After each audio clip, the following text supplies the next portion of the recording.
နေရ မင်းတကူ ဒီမင်းနေတယ်ဘယ်နေရလဲလို့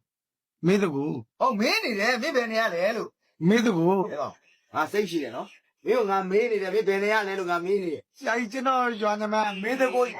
ကြောက် မင်း မင်း တ တ ကူ ကူရွာ မင်းတကူ မင်းတကူရွာအထက်ဘက်ကလား ဟုတ်ကဲ့ကျွန်တော်အထက်ဘက်က ဟုတ်ပြီမင်းဖေနာမယ် မပြော ပြောရမယ်လေလူကြီးကမင်းနေမင်းဖေနာမယ်မသိလို့ မပြောဘူး ပြောဟဲ့ကောင်မင်းအဖေနာမယ်ပြောလားမပြောလား မပြောဘူးလို့ ကြောက်ပြောတော့ မဟုတ်ဘူးဆရာကြီးကျွန်တော်ပင်နမဦးမပြောဘူး မင်းရရှာလို့ကွာနာမည်ပြဦးမပြောဘူးလို့ထားပါတော့ငါတော်တော်စိတ်ရှိတယ်နော်မင်းအမေနာမယ်ပြော မသိဘူး ဟဲ့ကောင်မွေးတယ်အမေတော့မသိဘူးလားမင်းအမေနာမယ်ပြော မသိဘူး ပြောလို့ငါပြောနေတော့ ကျွန်တော်ပင်နမတော့မသိဘူး မင်းအမေနာမယ်မသိဘူးတော့မသိဘူး တော့မသိဘူး လူမျိုးတွေလည်းပြောပါတခါမှမကြောက်ဘူးမင်းနာမယ်ပြော ဟိုတင်းလင်းမို့ပေါ့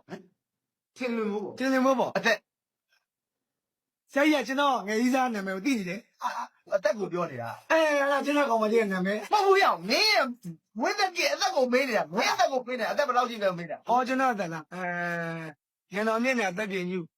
တကိုးကြည့်ရရွှေစည်းကုံလက်ရမြောက်တာအာနန္ဒာရှုခင်းလာတာဘူးပြည့်နဲ့ရွှေစံတော်တော်တဲ့ကောင်လို့ပုံမီးလုံတော့နွားနှစ်ကောင်ပြောက်တယ်ကျက်တစ်ကောင်ပြောက်တယ်ကြည့်မတော့ညမှာခိုးခံရတယ်ဆိုတော့အဲ့ဒီ